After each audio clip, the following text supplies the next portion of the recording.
Okay,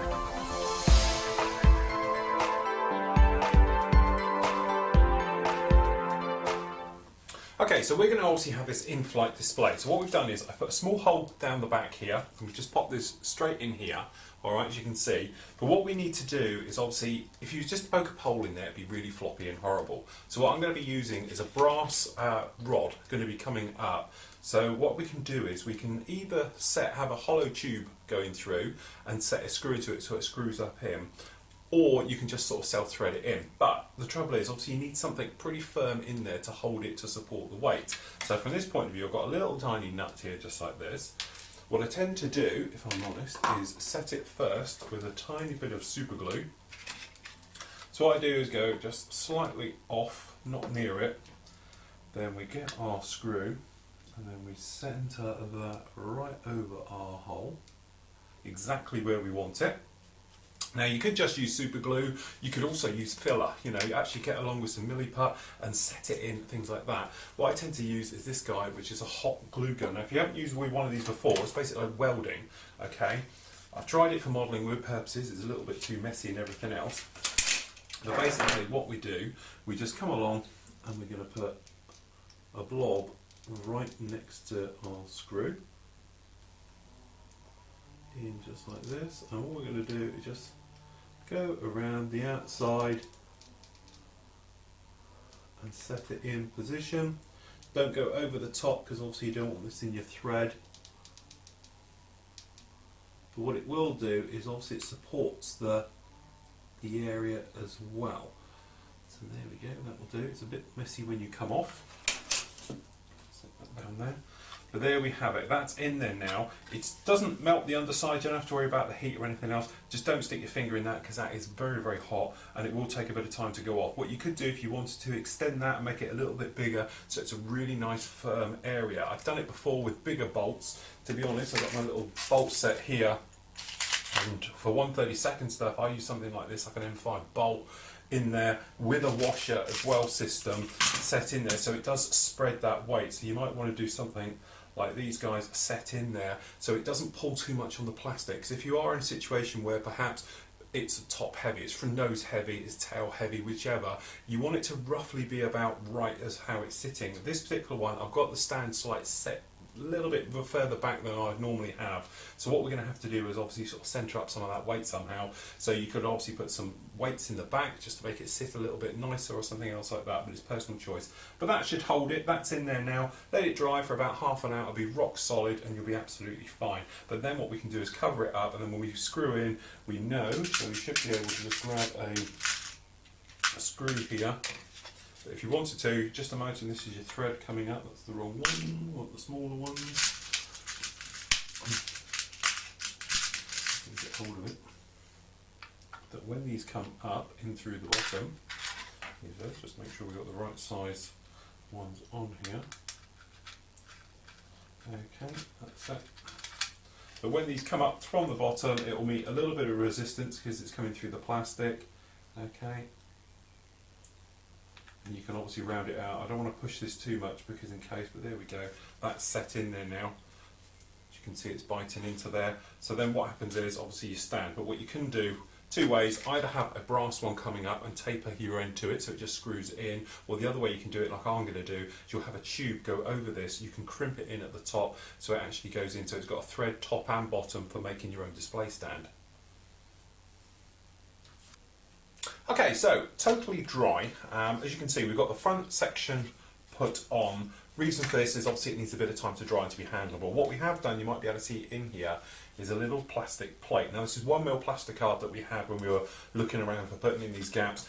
We've popped that in purely because it gives it the top height, it stops it from sinking too far up. The only thing you will have to do, if you look down in there, you've got where this missile ray comes along, you need to just trim it in. So you might be able to see I've done little squares, taking it out, little tooths out of it. That way, basically what it's doing is allowing for it going upwards, otherwise you have a bit of a problem. All I did, the back half, put it on first, put it in, and to be honest, that's actually not a bad joint at all.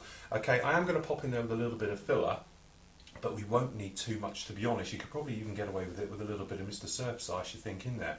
But that's the thing. So anyway, that entire front section's on there now. Both the wing sections are in, and this rear one for the bolt is in. So we can just check. So this screws in, takes the weight very, very nicely. You know, I'm guessing the centre of gravity is going to be slightly around this area, okay? But the thing is, we do have to think about, we've got it on here as well. See, it just goes up like this. It's just going to screw quite nicely in there now.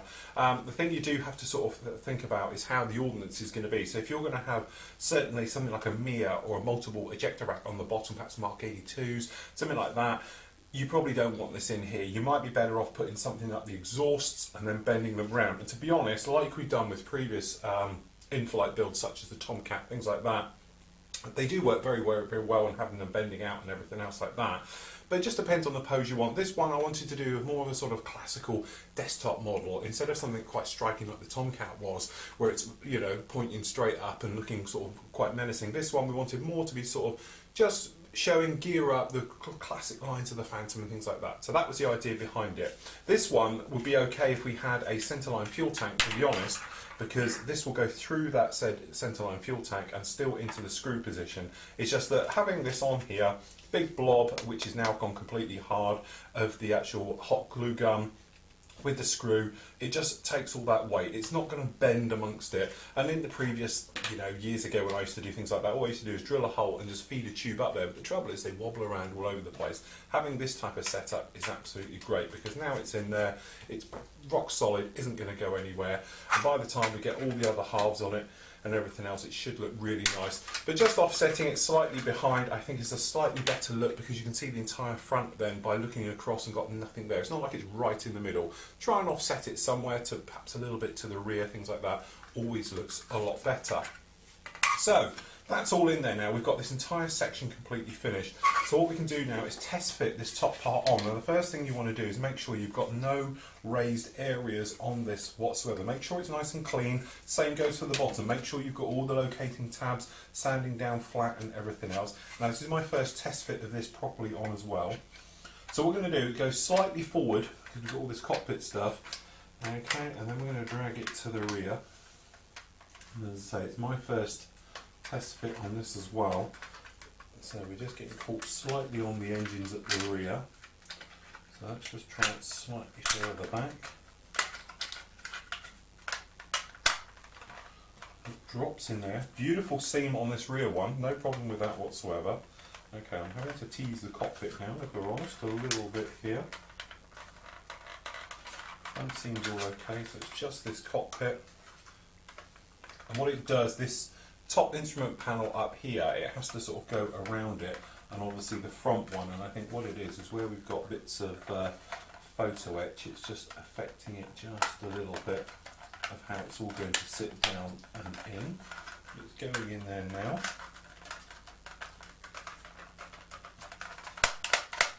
See, something's slightly catching. I'm just trying to see exactly what is. There we go, it's in. What it is, it's this front bulkhead, didn't have it completely in, but that is all set in there now, and to be honest, apart from we've missed the, that's actually pretty close. This seam that we've got running down the front, it's going to be one of those ones. It's never going to be perfect, okay, but it's certainly pretty good. We're pretty much close there. Really impressed with this rear seam, and actually the wing joint as well, looking down it. Needs a little bit of pulling perhaps, but I think a weld action glue should take that really, really well. But you can see there it is together now, and hopefully you might be able to see if we just drop this top cam down under normal. You might be able to see down in here, we've got that great looking cockpit. And so I know it's quite tricky to see in here, but it's really nice.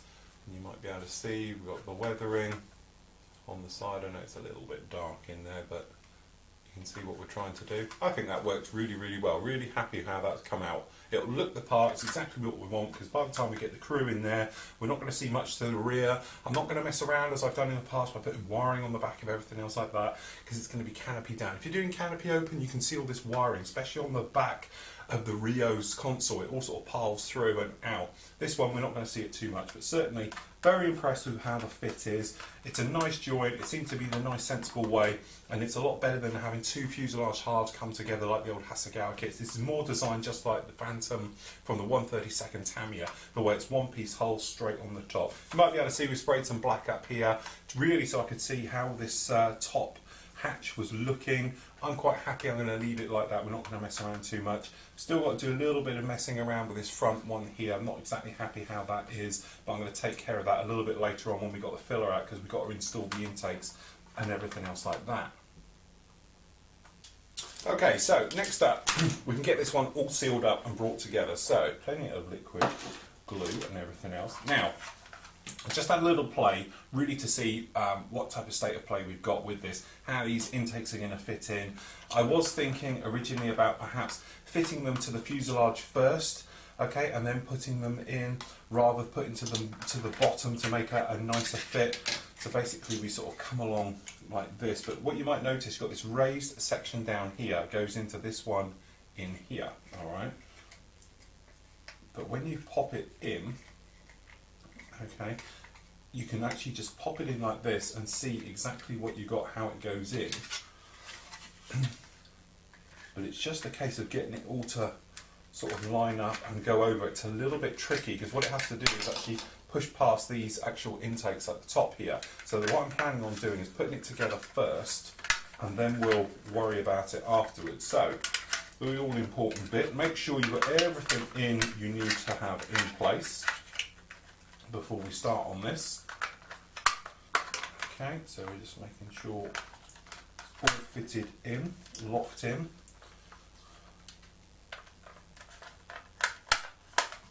Okay, when it all locks in, it should drop in and give quite nice seams anyway. So what we're going to do, we're just going to stick a rubber band around the front, nice and tight. We're going to stick one around the mid area as well. Again, nice and tight.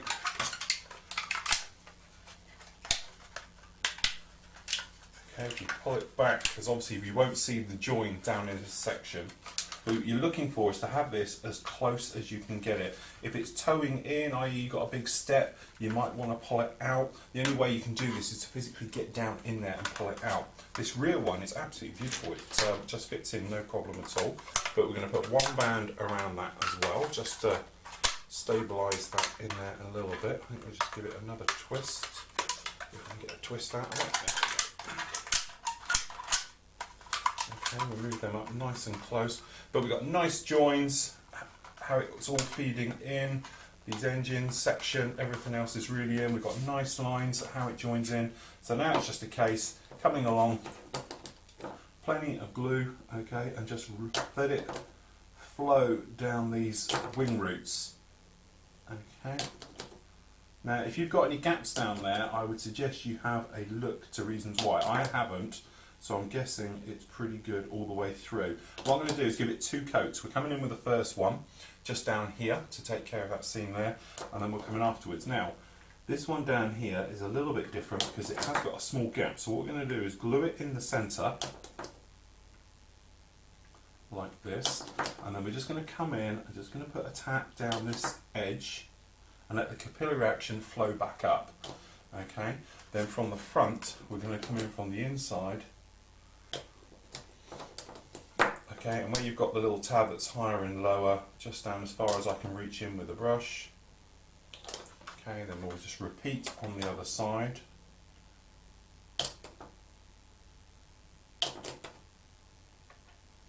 Get it down as far as we can. So you're looking to make sure you've got no gaps. If you've got any visible gaps, it could be you've got not sanded correctly the bottom plate or the top plate's got a little bit on there. It's well worth just taking them off than it is to mess around with them.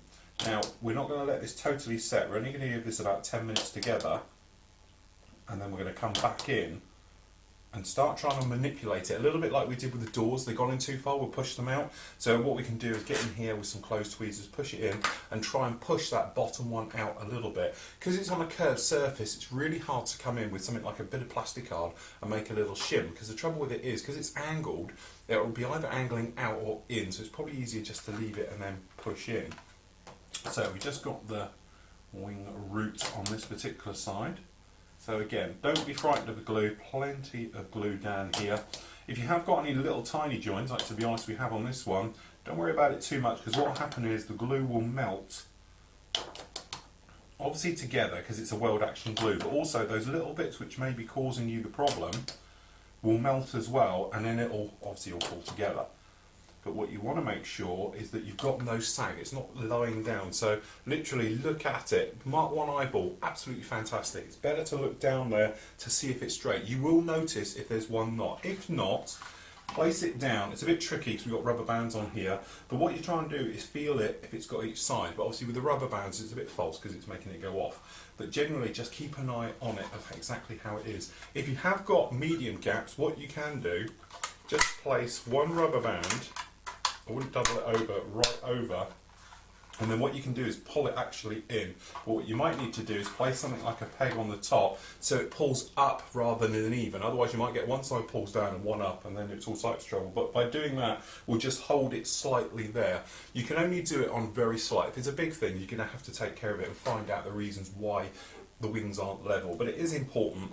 Not so much in flight, you can get away with it a little bit, but certainly if you're doing it gear down and you're looking straight at it and all of a sudden you've got one wing down, one wing up, let's face it, we've all done it, okay? It's a little bit annoying. In some ways you can get rid of it with a gear, you can get one gear leg to be a little bit longer to sort of straighten it up, but then you're looking at the tail end, it's off, and it's one of those jobs, 10 minutes fiddling and you're done, no problem at all, versus having to come back in and try and fix it at a later date. Really, really hard. So anyway, what we're going to do, we're going to let that bit dry completely, and then we can get on, we can get the air intakes installed onto it, the nose onto it, and everything else. So all I'm going to do, exactly the same, is just literally pop these guys in a minute and just push out these outer ones down here, down the side of the nose here, just off, because, but what you want the glue to do is just dry it a little bit. To be honest, it's not that bad on one side, it's just literally the other side is a little bit stepped out. So all we'll do, we'll come in with some tweezers or something flatter, one side of a tweezer, and we're just going to ease it out just a little bit and then feel it to see exactly how it is. The other side's not too bad, but you should be able to push it out slightly and then you'll feel it. Then you can hold it like there, that's perfect, and just let the glue go off for a few moments. Re-peg it if you want to. We're done with all the pegs. You might be able to get your pegs to stretch, those won't, or just clamp it in the right position. But the trouble is, it's one of those noticeable things. Side of nose, if you don't get them right, they're a bit of a pain. I think the intakes might need a little bit of filler and playing around with, but we'll see when it's totally dry. So I don't want to pull it around and mess around with it too much as it's still wet. So we'll let those dry and then we can get back on with it. Okay, totally dried off now. Left it about an hour to totally go completely hard. You probably see down here, beautiful joins. We've got no joins, there's no movement. Very, very nice. These rear ones as well. And onto this side as well, as you can see, absolutely fantastic. No problems with those at all. Now, at the front, to be honest, we've got a small little step. Now, we did say we might have this. There's a very old technique called scraping, okay? Which what you can actually do is pop a blade on, okay, and then just literally being very careful, obviously very, very sharp, but you can scrape it down. Now this works well if you've got one side that's stepped up more than the other. So what you're looking for is when you get an equal colour coming through. Obviously we've just got white coming off here at the moment. Okay, your static's got it. And then have a feel, okay, and then come in. But you need to have a straight blade, because obviously we're trying to get the two areas together, and then feeling it pretty much okay at this end. You can push away from you or come down. Now, to be honest, I'm only doing it up in this area here. So what we're looking for is obviously the same colour of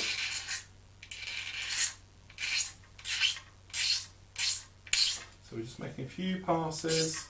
And then what you might want to do, grab a sanding sponge, give it with a medium grit, okay, give it a rub, and then see where the dust is. So if you've got a situation down here, perhaps where you've got dust is actually appearing, we just drop this top can down a bit, you can see in here we haven't got much dust on, got a little bit down the back here, but we're not worried about that because the intake is going to completely cover this area. So we're only worried about from here downwards, alright? So feeling it, very nice, no need for filler. There's no point filling something when it doesn't really need it. So all we have to do is reduce the height of the white and it's absolutely fine. There's no detail, we haven't lost any particular detail there. We might have lost a tiny little bit on this edge, but easily to rescribe. A lot easier than messing around, going around with certainly things like fillers or using a CA for a quick fix, but you might be able to see down here, we can see it in there quite a lot, so we're just going to pop around and we're just looking. We're okay at the front, it's just this area here. And unfortunately it's one of those things, I tried to get rid of it when we were pushing it out, but obviously it's moved in just a little bit. The only trouble is, when you're doing it, as you probably see, you get loads of static. It catches you. Pushing in, getting quite close. Try and keep it level. We're pretty much there now. Just go both directions. And if you catch it on the angle, you can actually see where it is and where it isn't. Okay, so just a bit up here.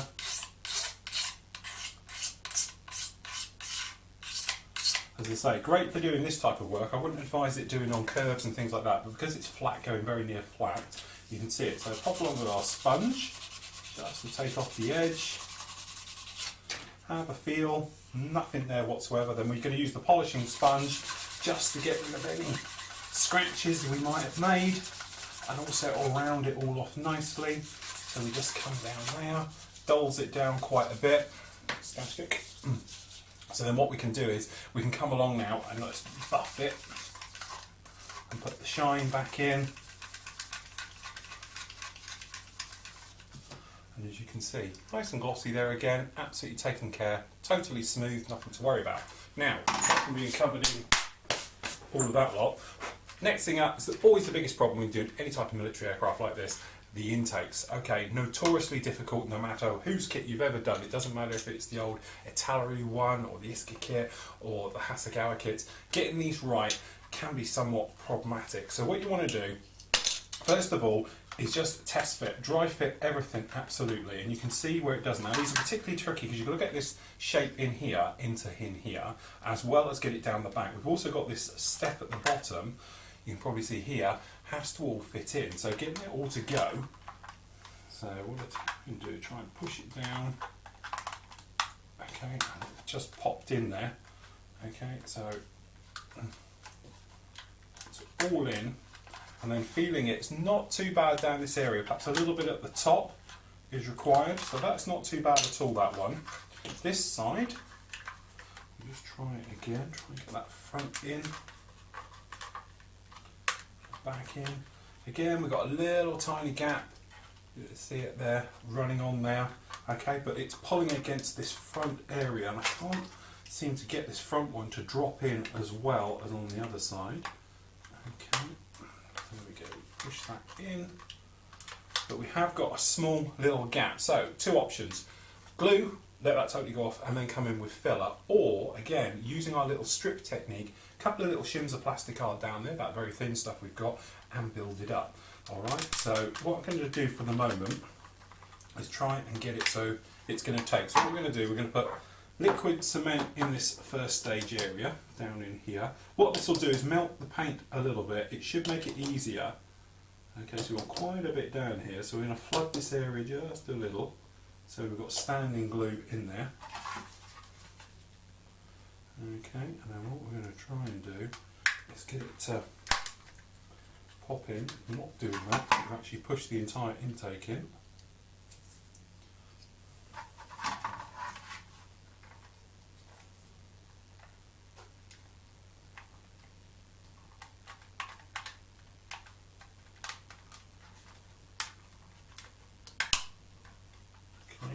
Got it, it's down and in. So what we're going to do is, I'm a little bit worried about handling it too much. We're just going to leave that side on there, and then obviously it's well out of position at the top, but we'll take care of that in a moment. We're going to do the same on the other side, and then when these first stages have taken, we can then start to manipulate the back area around a little bit more.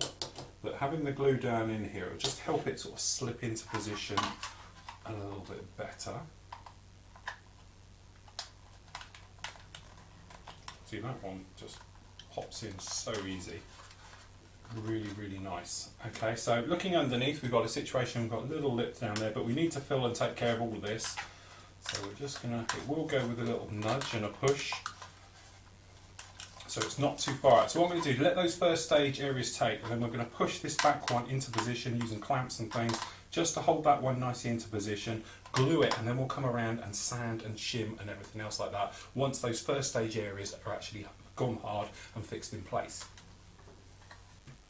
Okay, so now the filler has been drying down here, you can probably see both sides, quite a bit of filler, to be honest. Sometimes you'll hear me go on about spending an extra 10 minutes perhaps test fitting, joining, sanding to get that perfect fit without using filler. Other times I'm a great believer in you might as well just fill it and take care of it, because no amount of playing really is going to give you a fantastic type of finish. And to be honest, intakes on Phantoms, I've never built a kit yet where they fit. It doesn't matter if you're using resin aftermarket ones or stock items. This area down here is notoriously hard to get straight because you've got a lot of things going on. Not only have we got this edge, which obviously you're trying to get it to the right height so you don't get any stepping between them, but certainly you've got at the top, this particular one, as we know, runs all the way along the top here, but also you've got this entire bottom side to go in as well to give you quite a nice edge. So what I've been doing with this one, I've already done it on this side, is really bite the bullet, get it in as best as we can, no problem. We use clamps and some bands as you saw, and now we're just sanding it down until we're in a situation where we can feel it.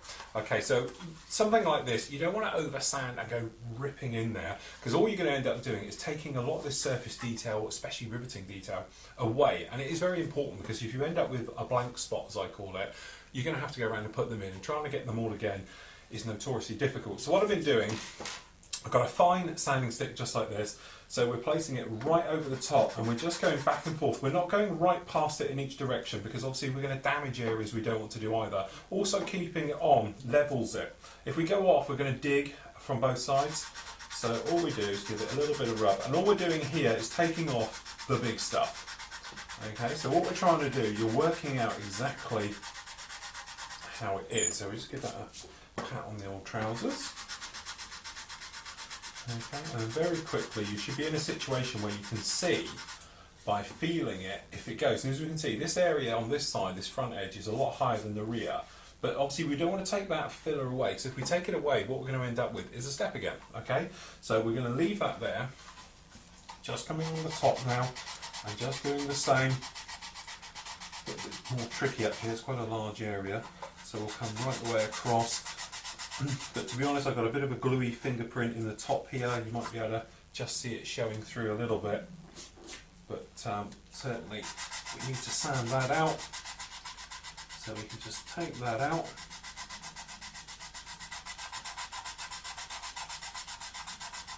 Okay. So we're using a fine sanding stick. We're not coming anything heavy. Okay. Take it all the way until it feels smooth. Like here I can feel a little bit of rain. I'm just going to go with this tiny bit of coarser stuff because this is quite raised here. Just taking it down a little bit, down to there. Again, give it a clean.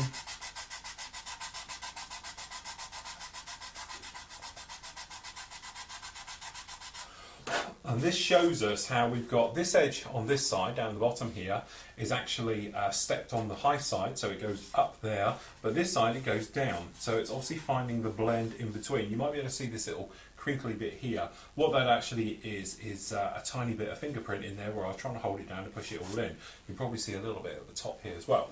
So, normally you can come in with a sanding sponge and start working your way through the grits now. So you start off with something like we've got here. Also the thing is, if you've got the new sanding sheets or perhaps you're thinking about it, great thing is you can cut them to any size you want and you can get right in. So these are great for doing this type of work because you can conform them in to any shapes. These are great at getting in corners because what it does, it doesn't make a flat spot anywhere. With these, the trouble with them is that they get in there, they're quite firm and it's quite hard to get a nice curved edge. This obviously we can bend it right the way round and it doesn't do too much damage. Okay, so pop this over, and what this will do is just polish it in. Also we're just going to get the top here, so we've got a fingerprint, just laying up here, so we're just going to come in with our sanding stick, take out that fingerprint. Okay, down on the inside, a little bit harder. And then we can get right in here with this stuff. And to be honest, this is the great thing about this stuff. You can get right into wing roots without any risk of scratching any paintwork or plastic by having the actual stiff inner area. And that's really why I came up with this idea. Is so you can do big things, you can do spines and polish these up. So if we give it a little light rub, we can see exactly what's going on here with this top spine as well. So we give it a bit of a rub all over, just like that, and we can see exactly where the filler is with the black paint and how it's actually looking. Alright, so we've got to just do a little bit more just down here. Got a tiny little bit too much filler, so we just take off that excess filler off the surface. Just like that, and then we're just going to come in and get this into the wing root. And we can actually make a point out of it. Take it out, and now it's just a case of going through your sponges. So for this one, we're going to redo this side. We can do the top with the polisher, and this takes out all the scratches and nasties. So we just go right over the top like that. Polisher. As you can see, gives a lovely glossy finish on these. Alright, and then same on these intakes. Same thing, going right past where you want to be. Squeaking's great. Okay. Polish. Feel. Beautiful. No problem at all. We can see lots of filler, but I can't feel it whatsoever. Okay, so we're just going to do exactly the same on the other side. Cleaned all that one up in a minute. At the same time, obviously we've got the nose on. That's a perfect fit. We don't have to worry about that at all. Other little things we've got going at the same time. We've done the actual ailerons here. Get the right side. Obviously, if you wanted to, we're having ours in flight post, so if you wanted to, perhaps you could give it a little bit of angle to that. We've also got the wingtips. We put the bars in on the end here. These go in. Make sure you get the right side on. So you want them angling up, so they come up. I don't know. Rule of thumb, I would probably not do what I've done, install them first. If I was honest doing this again, I would install them onto this part first and then on as they're wet, and that way you can line them all up, because it could be a fraction too low, this one. I think it's alright and we're going to get away with it. I just wish it was a tiny little bit higher, if I'm honest. Alright, but again, if you wanted to, you could sand off the top of this little area at the top here, so this fits a little bit higher. I think it's going to be alright. It's just a little bit of a worry at the time. So we're going to get those installed, and then what we're going to do is come along and we're going to put this clam section on the back, which is a perfect fit, no problem at all, goes on really, really nicely, and we can then pop the tail in and we can get the tail sections all on and really bring this one together.